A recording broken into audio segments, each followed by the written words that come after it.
Welcome to our daily Bible study. I am your host, Dr. Derek A. Reeves, and we're going to continue on in our 16th Bible study series entitled Mental Burnout. Today's lesson is going to be Preventing Burnout, Part 2.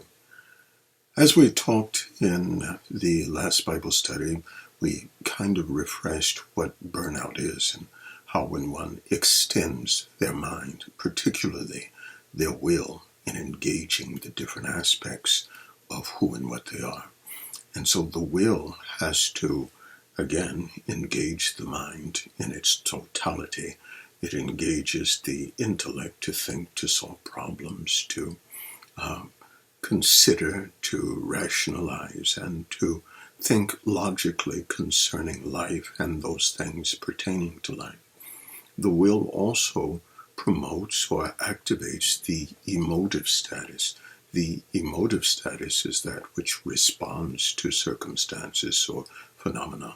And then the will also engages itself, where it's taken the mind, has taken an assessment of all that's going on, and so it makes the appropriate choice.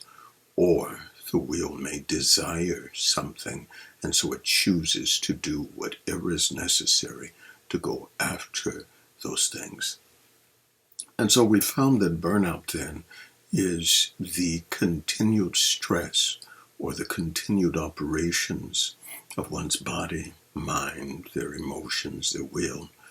And we also ascertained that the spirit can't be burned out because our spirit is made new. It is a new creation through Christ, and it is sealed until the day of redemption. And so the aspects of our humanity that can now burn out are the body, its five senses, and all of the systemic operations of the body, and then the soul. And keep in mind, the soul and the mind are synonymous as it relates to the individual sentient thinking being. There are more components to the soul, such as the living exertion of the living atmosphere by which the soul operates through. And we found that in the Old Testament, the scripture called people living souls because we know them, or we know one another by the physiology, by how we activate and operate through the physiology, through the facial features and so forth. And so when the scripture speaks of living souls, it also speaks of the entirety of everything that a person is as a human. Now, once the new birth process takes place, then that which is born of spirit is spirit, and that which is born of flesh is flesh. Because the spirit is born again, it ceases to be the human aspect of us, but it is now filled and recreated into the divine image, and the likeness of God is restored. And so burnout typically takes place then in the mind, every facet of the mind and every facet of the body. And so here are some ways to prevent burnout. And I've made a list, and we're just going to go down this list to try to help individuals to prevent from becoming so exhausted that the mind goes on autopilot and refuses to engage any of the aspects of your nature. Number one, exercise. Not only is exercise good for our physical health, but it is also good and it can give us an emotional boost. And so in exercising, it stabilizes and it releases the stress. And because the stress of the body and the stress of the mind is shifted, then it can give you an emotional boost. Number two, eat a balanced diet. Eating a healthy diet filled with omega-3 fatty acids can be a natural antidepressant. The right foods are very important as they not only give us strength and energy to operate through our body, but they also bring clarity to the mind. It has been long known that too much sodium or salt can cause depression in individuals. And so what we eat is very important. practice good sleep habits. One of the ways to de-stress and to be able to sleep, most sleepologists, they tell us that about a half an hour, maybe 45 minutes to a half an hour, turn off all of your technology. Start dimming the lights. And if you want to do something, maybe read. It is a known fact that whenever the body senses light, the brain stops producing those sleep hormones, and you begin to actually activate the things that wake you up. And so in the sleep cycle, many things happen that cause the brain to refresh itself. The body repairs itself. As a matter of fact, the cerebral fluid that surrounds the brain, it is filtered and cleansed. The brain starts reproducing cells in the brain, in the body, and it starts sweeping through the entirety of the body. And so if the body doesn't get enough rest, then certain other chemicals are released. Cortisol functions go up, which create fats and fatty tissues. Metabolic rates can be interfered with, and so the individual doesn't burn as much energy. And so sleep is very important. Number 4, take breaks. There are times when you've been just operating in the same mundane thing over and over and over. You have to now take a break and do something that recharges you. Power naps are good, but then you have to do something that is good for you. The me time, hobbies, maybe art or music or sports, something you enjoy that breaks up the stress level. And then maintain your schedule.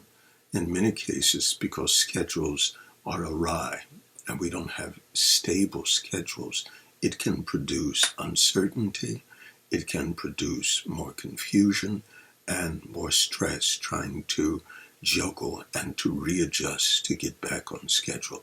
And so organization is very important. And that brings us to the next one. Keep yourself organized. If you are not organized, then the only thing you can be is disorganized. And disorganization is a form of confusion. And whenever something is disorganized, it causes you to have to work harder to adjust, to perform within it, to function within it, or to even find those things that you can utilize to function. Also, unplug during non-work hours. It's a bad scenario. I know sometimes it's hard to do, but it's very important that you disassociate yourself with work. You have to try to keep it separate. And so you have to have family time, engage the family, relax with the family, do specific things with the family that are enjoyable and memorable. And then also reach out for someone, ask for help, talk to someone. Years ago, many people had support systems, and so they were able to discuss the issues and the problems of their life. And so these support systems, in many cases, older men, older women, or people perhaps the same age who had experience in life, they could help you to navigate some of the scenarios that you're going through. And above all else, again, our scripture says, and he will keep you in perfect peace, whose mind is stayed on him. And so this becomes one of the most important aspects, because what you can do humanly sometimes may not be enough. And so he tells us that we need to keep our mind stayed on him. In the ancient Hebrew, the term talks about the supporting of something by laying against or on it. And so, in other words, you are getting support from God, from Christ, because you are leaning on him. You are depending on him. And so you must depend on him for your mental aptitude, your mental rest, your mental recycling, and your mental refreshing. It also, when we talk about stayed on him, Remember, we're talking about the mind, the part that creates analyzation, that creates visions, that create images. And so it talks about to lean, to lay, rest, or allow him to support you, allow him to refresh your mind, allow him to bring to you calm. He says, if any man is heavy laden and burdened down, come unto me, and I will give him rest. And this term rest is anapausis, which means recreation. There are times that just God speaking to you can refill you. There are times that when God just soothes you by revealing those mysteries and some of those most important things concerning life, that it can refresh you. And so he tells us then, one of the ways that we can, in a spiritual context, be renewed and have perfect peace, shalom, shalom, is to depend on God, depress, decompress, walk away from some things, have a change, exercise, sleep properly, and a right diet and plenty of water. I thank you for being with us, and I am your host, Dr. Derek A. Reeves, and this is our daily Bible study. Until next time, God bless.